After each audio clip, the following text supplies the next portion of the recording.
It's me, Rez, and it's I'm doing a log. I need to log these days.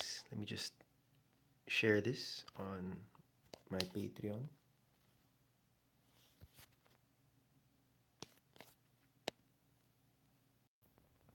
There. Hmm. So I'll get right down to it. Mapapanood nyo naman to soon. Um, yeah,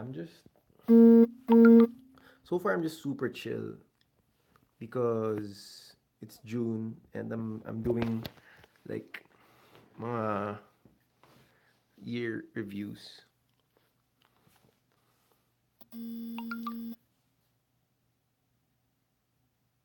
Um, so yun, parang what happened was, ano ba? Let me just refocus. What happened was, you're seeing this because you're a patron, and my logs are now sort of on this side of the planet as like unlisted links. So it's gonna be more, I don't know, more serious or like mas friendly lang para lang talagang it's like a video call. Um, so if you're watching, you can comment para I know who's watching as well from the patrons list. Konti lang naman yung patrons so far, but yeah. So far I sent you guys your personal thank you vids, and I'm still sort of, you know, I'm working on rewards definitely. So just quick Patreon update, and like I'm still there. I still love the whole Patreon thing. It's just parang I'm quite annoyed by uh ang hirap. It's like it's Patreon is really hard pala. Um it's like entering into this new not social, but entering into a new platform basically. Um pag nasa new platform ka, alam mo yun, parang it's hard to adjust. So yun, I'm still very much adjusting to, ooh, what happened? Yun, how's the stream pala on YouTube on here? I wish it's, I, I don't have feedback yet, but like, ang ganda ng quality ng YouTube streaming. I think they got it down actually more than Facebook because when I upload this stuff, this stuff is really nice actually. So yeah, I'm here in my studio, just wearing shorts. um, one of the good things about like one of the good things about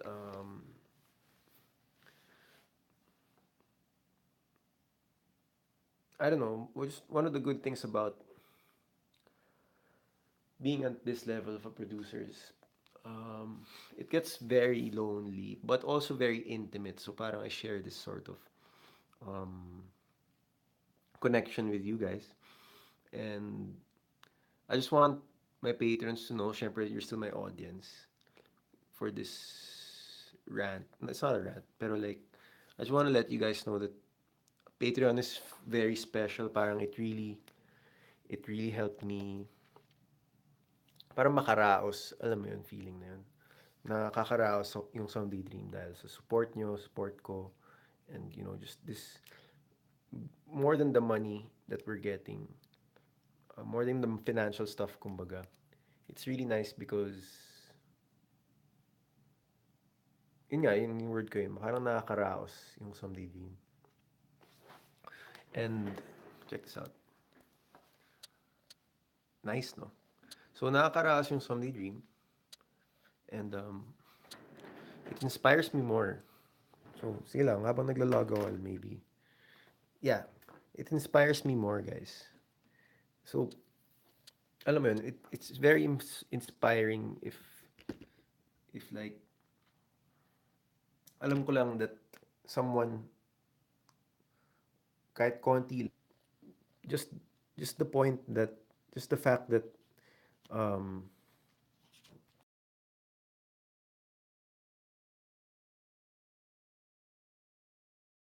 sinasabayan niyo ako with that is very heartwarming for me, and it inspires me to create more and be like just be better, alam mo yun, just be better at doing this someday dream thing. Parang I'm like that kid who wants to get taken seriously, right? But a lot of people enjoy me not being serious, and I get that. A lot of people not. A lot of people like my comedic ways, and some of you like what I like, and that's what I like about you guys is you like what I like, diba? And if you're a patron, I just wanna let you know that I'm aware of that. I can feel that naman.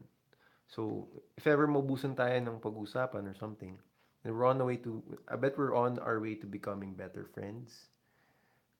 It's really that very humanizing creator to fan experience. Not experience even, parang creator to fan relationship talaga eh. And that's what Patreon is doing is that nagkakaroon tayo ng parang uh, pag-view ng arts mas matagal. Sure.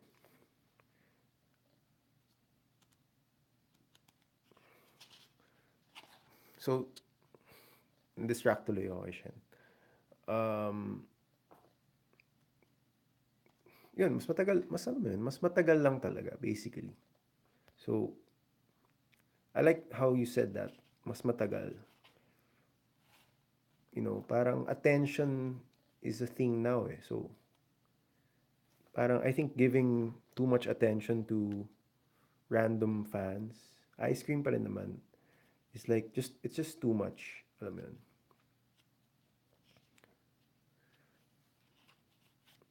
One thing that I wanna share and log about my art is they're very expressionistic, meaning nasanay na ako na parang I want my art to be pure that way. Of course, nag-aaral pa rin. I mean, I still apply everything that I know into I still apply anything that I've learned into my arts. Gets mo? So, like for example, these someday dream visual arts are someday dream. So like they're part of this bigger thing. They're not some random new excuse to make art. Alam mo yun? Or they're not some random new excuse to call myself an artist. They're really part of something bigger. And some of you guys who've been here in my studio, I've actually told you more than I could care to share. And that means parang ayoko na actually mag-share ng masyadong things. Pero napipilitan ako eh because nandito na kayo, alam mo yun. So, I'm like that. I'm like that.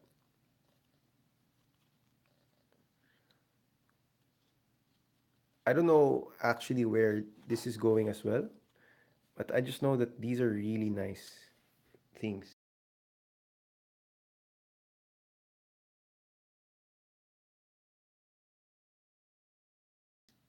Anyway, I digress. So yun, I mean, I'm not, I'm still a musician, but like, dati kasi I used to get super excited na when I meet new musicians that I like, meet famous people, ganyan. But like, I'm not into, ano anymore. I'm not into that anymore. I'm at a level where the things that are exciting and um, are worth my attention exploring bukod sa the super fans patron level is like yun nga are the things that are in front of me yung nakatapat na sa akin, right? So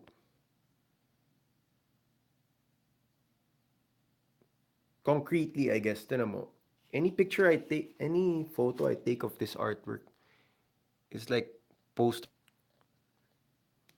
This is one of my favorites. Wow. You know, one thing that I like about having painted these is I get less bad dreams actually. Dati, mga last year, I always wake up with a bad dream. Always. Every day. Every day I wake up because of a bad dream. These days, not so much because, well, because aside from that, I'm busy. I guess, I'm actually extracting myself. I mean, extracting these. Because thoughts aren't you eh. Alam mo yun? Your thoughts are like signals from the outside that your brain gets to process. And sometimes you mistake that as you. So, kunyari, may bad thought ka. Kala mo ikaw na yun, right? But that's not really you. It shouldn't affect you. So, I would liken thoughts, pure horrific thoughts, and like, alam mo yun, thoughts like that to drawings. They're neither bad nor good, but they're, you know, pretty. They have meaning. Definitely, they have meaning. So, like, alam mo yun, it's just control of the lucid dream. Very important is the control of the lucid dream. I always talk to you guys about that na. The reality is very malleable. And I gotta admit, parang it's especially malleable for artists because we have this own parang neural network, especially for singers. So, yun, let me just continue off yung last time if you watched my log. Oh, damn, shit. Wait lang ah. Ano ko dito. Ito yung favorite ni one of you guys eh. It's really nice. And it depends eh. Depends on what mood you're in that things hit you. These aren't nightmares. These are expressionistic parts of my expression. Alam mo yun? They're just physical aspects of my thinking. So sorry I digress. So yun nga. So the story goes is that what just para out of I was planning for gym and then nung gym day na I got this call 1 hour before the first slot. I got this call from Kian Cipriano, who's the vocalist frontman of Cali Lili. They're managed now by Sindicato Inc. So I'm very close also to that company. Not super close, but like I'm pretty close with their guys. I was anyway. So yeah, so they called me up. He called me up. Sorry. Mag-meeting daw sila ng plano niya. May plano siyang something something. And then I was very fortunate to be invited to the meeting. So ayun, nag-usap kami konti. I met his wife, Gina. Met them for the first time together actually. I've met Kian before. Parang nothing's changed actually. Parang my impression of him is still the same. He's still like the Bibo kid na mayabang na I'm not like alam mo yun, he's annoying eh. He's annoying because he's guwapo. Gets mo? Parang he's annoying because he's like he looks clean. He looks like alam mo yun, you know how like celebrities are. Alam mo yun, they take care of themselves. They take care of they're very self-aware of their image. So he's annoying, kind of annoying that way, parang tantalizing, I would say. Anyway, just a contrast.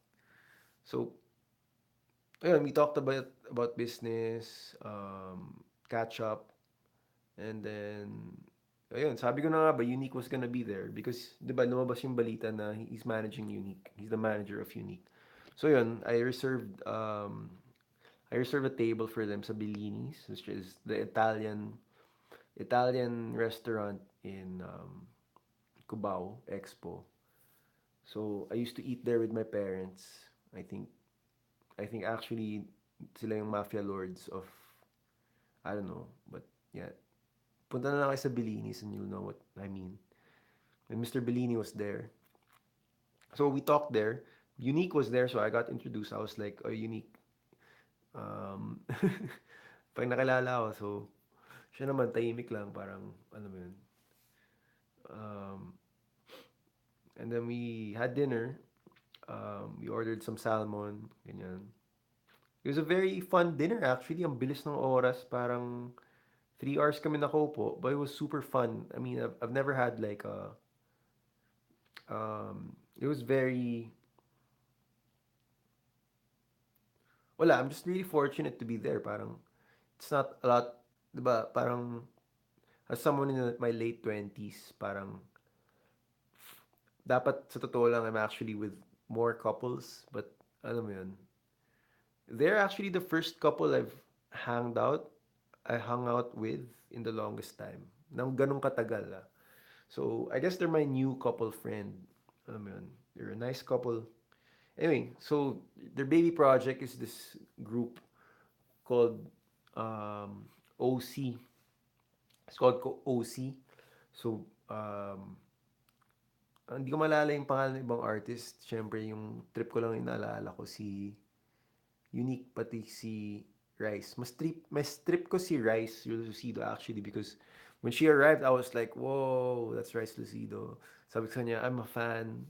Sabi ko, i-cover ko yung dalawang tao when I have the time. Mm, maybe during the Red Summer production, I'll throw it in there. And I tell them parang I'm really down to work with Rice's music. But Unique was interesting. So I'm sorry I promised this to the ice creamers, ano. And I guess they deserve this information. But like, I haven't alam mo yun, as a point na ako na I need to serve my information first to my patrons because you know I'm like that. So if I haven't served my information to my patrons, um, then I won't serve it to anybody else. And I'm sure some of them like getting teased. They're masochists that way. Pero nakakabaliw yun eh, alam mo yun. Tayo, I guess, wala na tayo doon, di ba? Mas mabaliw na tayo on the deeper things. Mas mabaliw na tayo sa newer things. Sila, they're still, adjusting to the whole, um, anong told ya, abang mo, unique. Inaabangan ko naman talaga yung story ni Unique because I don't get what you mean by that comment, seriously. But I'm only into Unique because wala, he's a pop star, eh, alam mo yun. He's got 55 million views on YouTube. That's his face is on the thumbnail, alam mo yun. That's very it's I'll tell you my real opinion is that some people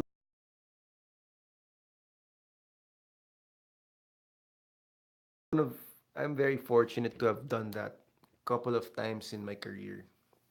But he's just starting his career and he's 18 years old and parang nag-glitch na naman yung culture because when I look at him parang I see myself in him except that he's too young.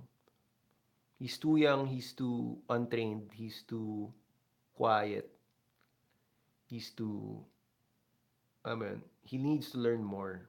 Parang ganun. And I guess that's why pumapapel si Kian para alagaan yung bata, alam mo yun, alagaan siya because damn, man. I was 21, 20, 19 when I was working with rock stars. He's like 16, 17, 18, and he's working with rock stars. So that's different, man. That's like, parang, I'm sure Kian is ready for it. So, fast forward, I was like, I was talking to Unique, tas astig naman siya, parang sabi ko sa kanya, oh, 9 years pala yung gap natin eh. Kasi, ganun naman lagi eh, when stars meet up, parang, they measure the distance. And not stars, but fucking like. Basta basically sabi ko sa kanya, Kian is your mentor because he's like 12 years old. 12 years yung gap nyo. Sabi ko yung gap natin is not even 10 years. So I can't actually mentor him, which is exciting. I don't want to mentor him. I want to fucking extract stuff from him. So far, I'm not learning anything from him. But I wish, alam mo yun, he learned something from me. Then very interesting, yun, we went out of the restaurant for a bit and then alam mo yun, caused some I'm sure, 'di ba?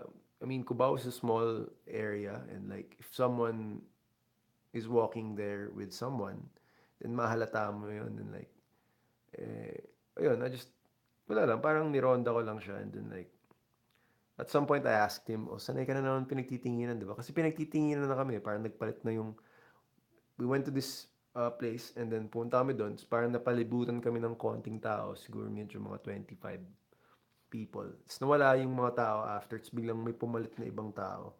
That's kind of, what happens when you're, alam mo yun, pag nagugulat sila, syempre nagulat sila, dumating si Unique, di ba? So, alam mo yun, if it were you, then you'd be like, oh shit, it's Unique. You wouldn't have time to react na parang magpa-fangirl ka. Alam mo yun, check mo muna kung ano yung tsura niya sa Facebook. Check, may message mo muna yung friends mo na parang, siya ba to? Siya ba to? It's parang, anyway, it's parang, ako naman, I was bent on like, parang telling him as much as possible what I like to tell him, which is like, and it's nice because in contrast, parang, tawag dito, si, what's his face? When I met Mid Nasty is big too. Not as visual big, but like they're big in like people know them in Visayas, Mindanao. So when I asked Mid Nasty, parang di pa sila aware, di pa sila kanila nag-sink in how the the the artist life. But I think yung kay Unique, he's quite aware for a kid and like, but he's nonchalant about it. That's why I said in my previous blog na para siyang I get why he's has potential because he has like what's his he has the silent killer vibe, I would say. Labo na ng screen na to. So yun, he has the silent killer vibe. And then he talked about some of his songs, wala naman daw meaning yung iba. I sort of agree with that. And then I said, ano pa ba pinag-usapan namin? Wala naman siya masyadong kinuwento. Actually, he's the potential I see in him is actually that he might make it as a really great solo artist. And baka nakita na yun ng ibang tao with him na he could be a great solo artist. So, alam mo yun, kaya rin siya tinanggal sa... When we were there, wala namang, di pa nga pinag-usapan yung banda niya. We were there as singers. We were there as a solo artist. We were there congratulating each other and like meeting up and tas nagkaroon ng contract signing with Rice Lucido and like they went to my studio. I'm gonna invite them here soon. So I'm also gonna be invited in their recording. So I'm gonna follow up for that. Maybe, hopefully, pumayag sila that we can do some events together. So that's the really exciting new stuff, diba? Parang at least kayo, as my patrons, you know that it's gonna happen fast forward. And alam mo yun, just wish for it. Alam mo yun, parang if you wish for it enough, then it will happen, I think. It's not in the, kumbaga, diba, you know how they say everyone is like 6 degrees farthest from anyone. Now I'm just like, alam mo yun, I'm one call away from trying to do something with this young star. This young music star. And I hope, alam mo yun, on a more serious side, yung una ko sinabi sa kanya, puta, parang sabi ko, iba yung tsura mo sa, sa camera. So, I guess, wala lang, it's a compliment naman. Parang sabi ko sa kanya, sa personal, okay naman siya, may dating din. But, I guess when he smiles, parang, or like on camera, when, he looks like Pikachu. He looks like Raichu to me, alam mo yun, parang evolved na daga. Ganon yung itsura ni Unique. So that's my impression. Ayun, and I was talking to Kian, katabi ko siya. Sabi niya, marunong daw siya sa studio. So, I would love to sort of hang out with him in the studio, parang do some random recording kind of thing. I want to pry into his brain, how he composes, how he wants his stuff. Or if I make this much stuff available to him, ano yung magagawa niya with it? Sabi niya, hindi naman daw siya gitarista, parang songwriter lang daw talaga siya. So yun, I'm excited.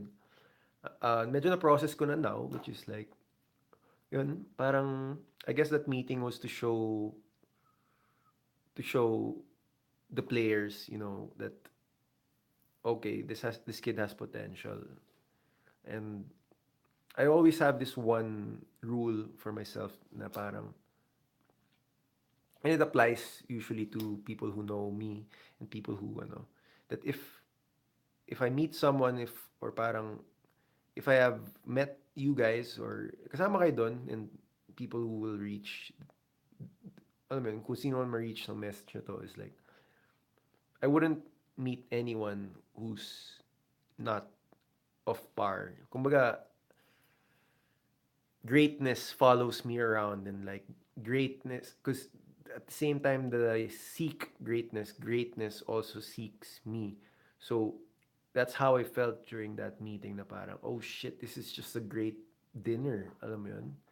I'm like, katabi ko si Kian,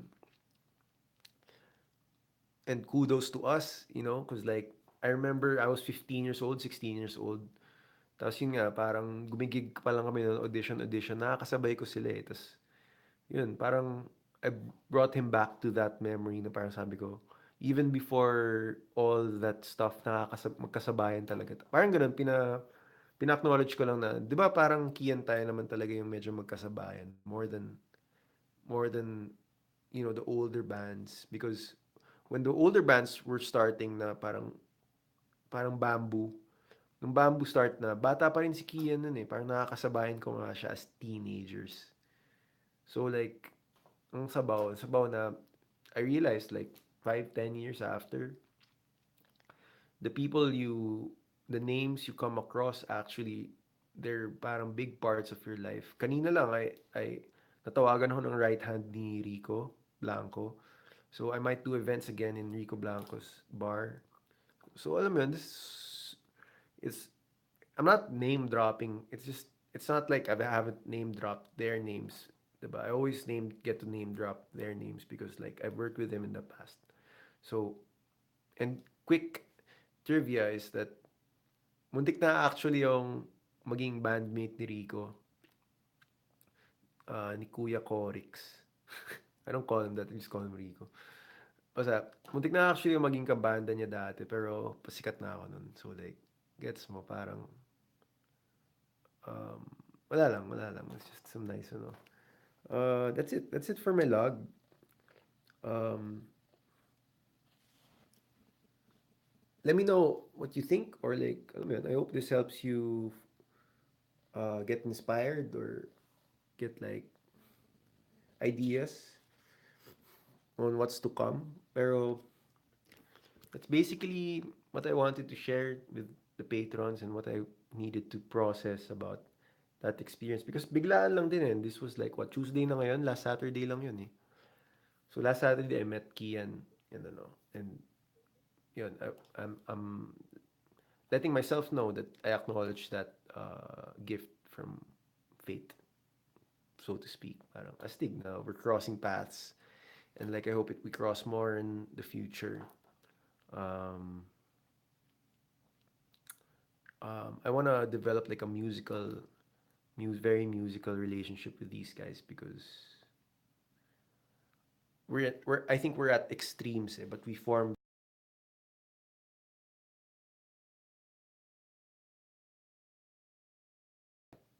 Um, Bye.